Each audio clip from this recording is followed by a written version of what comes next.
종합제TV 시청자 여러분 안녕하십니까. 2020년 11월 17일 오후 4시입니다. 며칠 전 일본의 스가 총리가 바이든 당선자와 통화를 했습니다. 짧은 통화였는데 일본으로서는 큰 수확을 하나 거두었습니다. 통화에서 바이든 대통령 당선자가 먼저 이야기를 했다고 합니다. 즉 중국과 일본이 영유권 분쟁을 벌이고 있는 이 센가쿠 열도, 동진아해의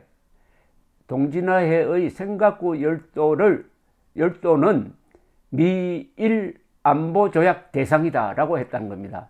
뭐냐면은 미일 안보조약 대상이라는 뜻은 센가쿠 열도를 중국이 무력으로 침공할 때는 미국이 일본과 손을 잡고 싸워서 지켜낸다 하는 그런 다짐입니다.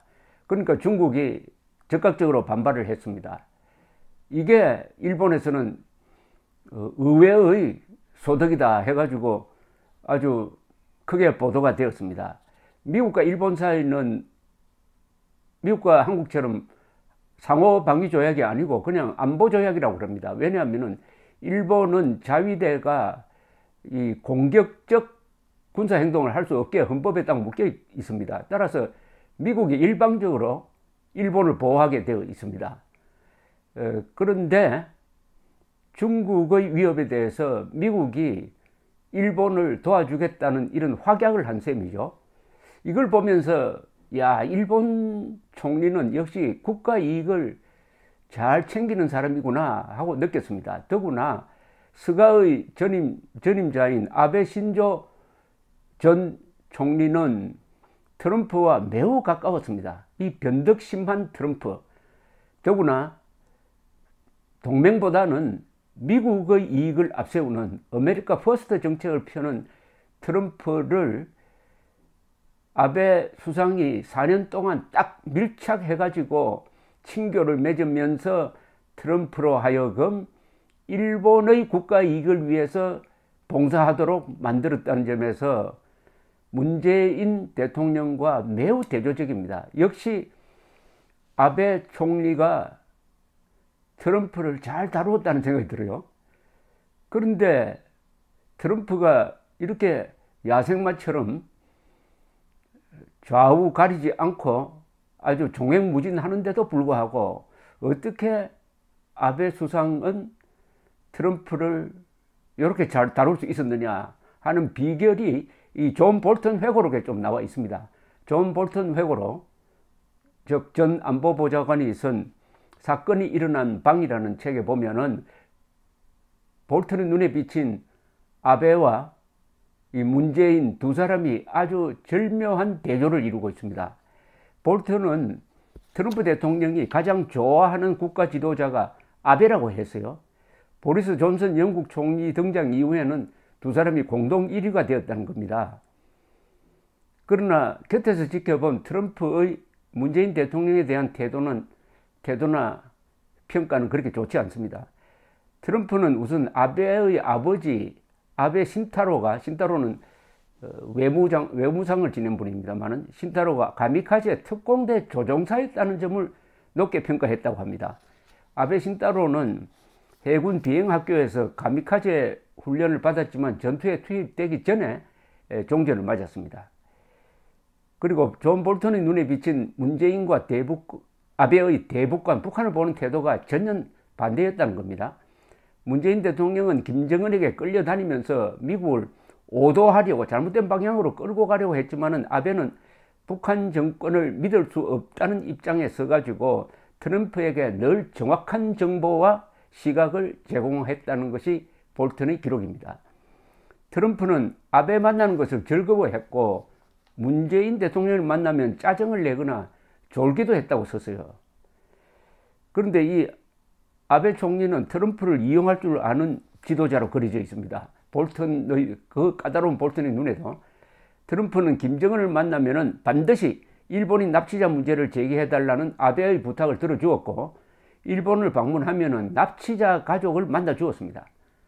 그리고 아베는 트럼프에게 북한의 장거리 미사일뿐 아니라 일본과 한국을 위협하는 중거리 단거리 미사일과 화학 생물학 무기도 반드시 없애야 한다는 입장을 깊게 심었고, 제재로 북한을 압박해야 굽히고 나올 것이라는 주장을 기회 있을 때마다 되풀이했다는 겁니다. 이거는 문재인 대통령이 해야 할 이야기를 아베가 트럼프에게 계속 했다는 겁니다. 한두 번 한 게 아니고. 작년에 북한이 단거리 탄도미사일을 발사했을 때 아베는 한국과 일본을 위협하는 것으로서 유엔 안보리 결의 위반임을 분명히 했습니다. 그러나 트럼프는 안보리 결의 위반인 것은 사실이지만 미국을 위협하는 것은 아니므로 신경 쓰지 않겠다는 태도입니다. 즉, 요게 트럼프를 잘 보여주는 거죠. 미국 먼저다. 그러니까 한국과 일본을 위협하는 단거리 미사일은 나는 상관 안 하겠다는 태도를 보였던 겁니다. 그러나 아베는 그걸 그냥 적당히 넘어가지 않았다는 겁니다. 공동기자회견에서 아베는 트럼프를 옆에 세워두고 단거리 미사일 발사도 안보리 위반임을 분명히 했습니다. 반면에 문재인 정권은 김정은에게 비율을 맞추려는 뜻에서 트럼프와 보조를 같이 하면서 안보리 결의 위반임을 인정하지 않으려고 하고 말을 살살 돌려가지고 탄도미사일이 분명함에도 발사체니 방사포라고 표현을 했습니다. 흥미로운 것은 트럼프도 탄도미사일 발사를 대포 발사라고 말하곤 했습니다. 트럼프와 문재인은 독재자 앞에서는 약해지는 공통점이 있었는데 아베는 이런 것까지 다 감안해가지고 인간적으로 트럼프와 친하면서 그러나 국가 이익에 있어서는 절대로 양보를 하지 않고 오히려 트럼프를 끌고 다녔다 이런 이야기죠. 그리고 볼턴 회고를 보면은 아베와 트럼프 사이가 좋으니까 그 아래 실무자들끼리도 협조가 잘 됐다는 겁니다. 볼턴은 상대 역인 일본의 국가안보국장 야지와 긴밀히 협력하였다고 쓰고 있습니다. 이 볼턴 회고록에 보면은 아베는 트럼프를 참 잘 다룰 줄 아는 사람으로 비칩니다. 인간적으로 상호 존중하면서도 국익을 위해서는 다른 말을 할 줄도 알고 미국의 대북 정책에 일본의 이익을 반영할 줄도 알았다는 겁니다. 그야말로 아베는 주체적 외교를 한 셈이죠. 그러다가 보니까 볼턴은 한국과 일본 사이의 분쟁에 있어서는 아베 편을 들었어요. 한일 간의 갈등을 설명하면서 볼턴은 역사 문제를 정치적으로 이용하는 쪽은 일본이 아니라 문재인이라고 썼습니다.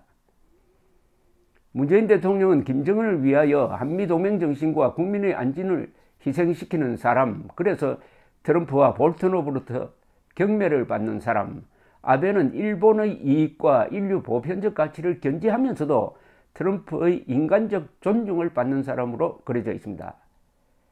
그러니까 볼턴 회고를 읽으면 한국인 입장에서는 문재인보다 아베가 한국인을 더 위해주는 사람이란 인상까지 받게 된다는 이야기입니다. 이제 트럼프는 낙선하고 바이든이 내년 1월 20일 백악관의 주인이 됩니다. 그 뒤에 전개될 일본과 미국, 한국과 미국의 이 동맹관계 외교를 지켜보는 것도 하나의 흥미거리가 되겠습니다. 감사합니다.